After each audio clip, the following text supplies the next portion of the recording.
Agni, the god of fire, is one of the most prominent of the deities of the Vedas. With the single exception of Indra, more hymns are addressed to Angi than to any other deity. To this day, Agni forms a part of many rites of passage ceremonies for Hindus, including birth, marriage and death. The origin and appearance of Agni. In legend, various accounts are given of the origin of Agni. By one account, he is said to be a son of Dyaus and Prithivi. Another version says he is the son of Brahma, named Abhimani. By yet another account he is reckoned amongst the children of Kasyapa and Aditi, and hence is one of the Aditya. In the later writings, he is described as a son of Angiras, king of the Pitras, fathers of mankind, and the authorship of several hymns is ascribed to him.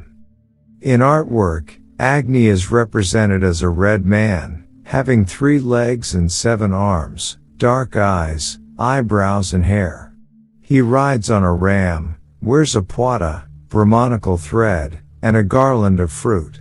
Flames of fire issue from his mouth, and 7 streams of glory radiate from his body. It is hard to overestimate the importance of Agni in Hindu religious practice and belief. The many hues of Agni. Agni is an immortal who has taken up his abode with mortals as their guest. He is the domestic priest who rises before the dawn. He embodies a purified and intensified form of the sacrificial duties assigned to various human functionaries. Agni is the most divine of the sages and is intimately acquainted with all the forms of worship. He is the wise director and the protector of all ceremonies, who enables men to serve the gods in a correct and acceptable manner. He is a swift messenger moving between heaven and earth, commissioned both by gods and men to maintain their mutual communication. He both communicates to the immortals the hymns and offerings of earthly worshippers, and also brings the immortals down from the skies to the place of sacrifice. He accompanies the gods when they visit the earth and shares in the reverence and adoration they receive. He makes human offerings tangible. Without him, the gods experience no satisfaction. The uniqueness of Agni.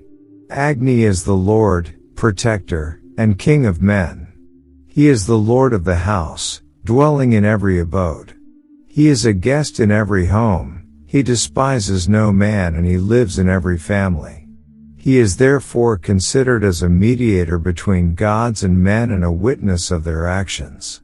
To the present day, Agni is worshipped and his blessing sought on all solemn occasions, including birth, marriage, and death. In the old hymns, Agni is said to dwell in the 2 pieces of wood which produce fire when rubbed together, the living being that springs out of dry, dead wood. As the poet says, as soon as he is born the child begins to consume his parents. Agni's growth is seen as a marvel, since he is born to a mother who cannot nourish him, but instead receives his nourishment from offerings of clarified butter poured into this mouth.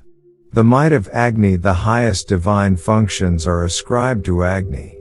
Although in some accounts he depicted as the son of heaven and earth, in others he is said to have formed heaven and earth and all that flies or walks, stands or moves. Agni formed the sun and adorned the heavens with stars. Men tremble at his mighty deeds, and his edicts cannot be resisted. Earth, heaven, and all things obey his commands. All the gods fear and do homage to Agni. He knows the secrets of mortals and hears all invocations addressed to him. Why do Hindus worship Agni? The worshippers of Agni will prosper, be wealthy and live long. Agni will watch with 1,000 eyes over the man who brings him food and nourishes him with offerings. No mortal enemy can gain mastery over the person who sacrifices to Agni. Agni also confers immortality. In a funeral hymn, Agni is asked to use his heat to warm the unborn, immortal, part of the deceased and to carry it to the world of the righteous. Agni carries men across calamities, as a ship over the sea. He commands all the riches in earth and heaven and therefore is invoked for riches, food, deliverance and all other forms of temporal good. He also forgives any sins that may have been committed through folly. All gods are said to be included within Agni. He surrounds them as the circumference of a wheel does the spokes. Agni in Hindu scriptures and epics. Agni appears in many epic Vedic hymns. In a celebrated hymn of the Rig Veda, Indra and the other gods are called upon to destroy the Kravyads, the flesh-eaters, or Rakshas, enemies of the gods. But Agni himself is a Kravyad, and as such he takes an entirely different character. In this hymn, Agni exists in a form as hideous as the beings he has been called upon to devour.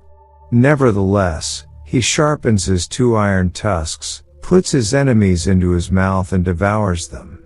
He heats the edges of his shafts and sends them into the hearts of the Rakshas. In the Mahabharata, Agni is exhausted by devouring too many offerings and wishes to restore his strength by consuming the whole Khandava forest. Initially, Indra prevents Agni from doing this. Once Agni obtains the assistance of Krishna and Arjuna, he baffles Indra, and accomplished his goal.